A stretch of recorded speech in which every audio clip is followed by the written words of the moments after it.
Como o universo começou? Essa é uma pergunta que, por milênios, intrigou a humanidade. E uma das respostas mais antigas e influentes vem justamente do primeiro capítulo de Gênesis. Hoje, a gente vai mergulhar nessa narrativa que é tão poética sobre a criação em 6 dias. Vamos ver passo a passo, usando o próprio texto como nosso guia.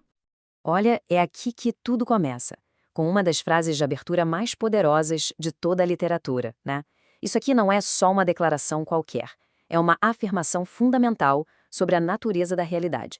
De cara já estabelece um criador, que é distinto da sua criação, e prepara o terreno para a história que vem a seguir, a história da ordem surgindo, intencionalmente, a partir do caos. Antes de existir qualquer ordem, o que havia era, basicamente, uma vasta desordem, um mundo aquoso. É pra gente imaginar um lugar sem forma, sem luz, sem nenhuma estrutura. É dessa escuridão inicial, desse caos, que o primeiro ato da criação está prestes a acontecer. Então, como é que se passa do caos para a ordem? Bom, o primeiro passo é o mais fundamental de todos. Logo no primeiro dia, a primeira distinção é feita. E tudo, absolutamente tudo, começa com a luz. Aqui a gente tem um mapa de toda a semana da criação. E reparem só no padrão que começa a aparecer. Os 3 primeiros dias são sobre criar e separar os reinos, luz da escuridão, céu da água, terra do mar. Já os 3 dias seguintes são para preencher esses reinos com vida. É uma estrutura super lógica, muito bem pensada, e é ela que a gente vai seguir agora. O primeiro ato de criação não é um ato de força, mas sim um ato de fala. Haja luz, e a luz simplesmente aparece. Isso estabelece um tema que é crucial para o capítulo inteiro, o poder da palavra divina para trazer a realidade à existência, a partir do nada. Com o surgimento da luz, acontece a primeira grande divisão. Deus separa a luz da escuridão, estabelecendo não só a ordem, mas o próprio ritmo do tempo que governa nossa existência, o ciclo de dia e noite. E assim, o primeiro dia está completo. Com o tempo já estabelecido, o foco agora se volta para o espaço. Os próximos 2 dias são dedicados a dar forma ao mundo físico, sabe? Transformando aquela massa disforme em um ambiente estruturado, prontinho para receber a vida. Olha só, nos dias 2 e 3, o mundo começa a tomar uma forma que a gente já reconhece. Primeiro, uma abóbada, o firmamento, é criada para separar as águas de cima das águas de baixo, criando nosso céu. Logo depois, as águas de baixo se juntam, e aí a terra seca aparece pela primeira vez. E no exato momento em que a terra surge, ela já brota com a primeira forma de vida, a vegetação. O terceiro dia foi bem produtivo, com 2 grandes atos. Primeiro, a formação da geografia básica, terra e mares. E imediatamente depois, a botânica ganha vida. A terra não fica ali estéril. Ela recebe a tarefa de produzir vegetação, já preparando o terreno para os animais que viriam depois.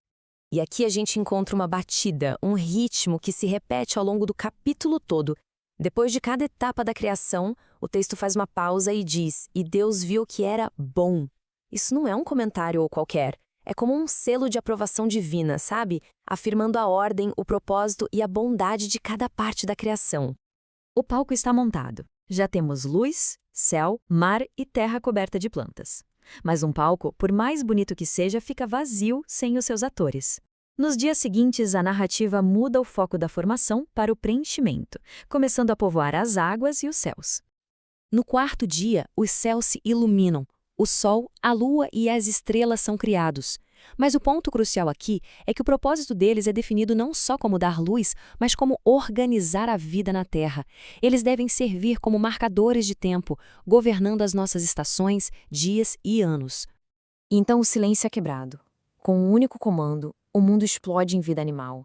As águas, que antes estavam vazias, agora fervilham de criaturas marinhas, e os céus se enchem com o bater das asas. O mundo que era estático, agora está cheio de movimento.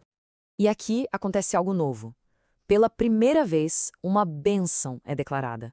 As criaturas recém-criadas recebem o poder e a ordem de serem férteis e se multiplicarem. Não é só uma sugestão, é uma ordem divina para que a vida floresça e encha o planeta.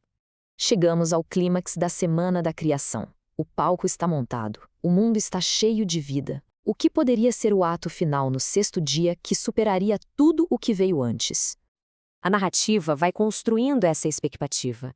O cenário está perfeito, os animais já povoam a terra, o mar, o ar. Mas fica aquela sensação de que algo ainda está faltando. Qual será o ápice, a peça central de toda essa magnífica obra de arte?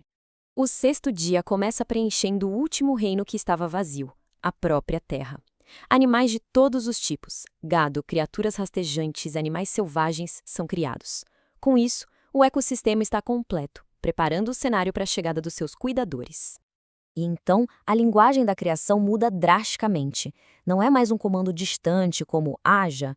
Em vez disso, é quase como uma conversa íntima. Façamos. Essa nova criação, a humanidade, seria única, feita à imagem e semelhança do próprio Criador. Fica claro que este é o ápice de toda a semana. Junto com a sua criação, a humanidade recebe um mandato único, uma responsabilidade dupla. Primeiro, continuar o trabalho de encher a terra. E segundo, governar as outras criaturas, não como tiranos, mas como guardiões, como zeladores da criação de Deus.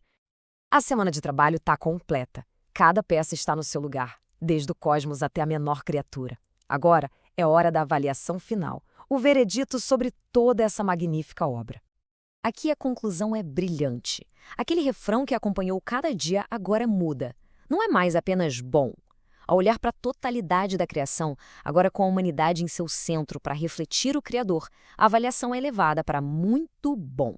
A obra não está apenas terminada, ela está completa, perfeita. E assim termina o relato dos 6 dias da criação.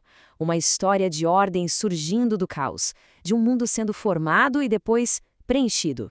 Mas, como o próprio texto sugere, isso é só o começo. A questão que fica no ar é, com o mundo criado sendo muito bom, o que acontece quando seus habitantes começam a fazer as suas próprias escolhas?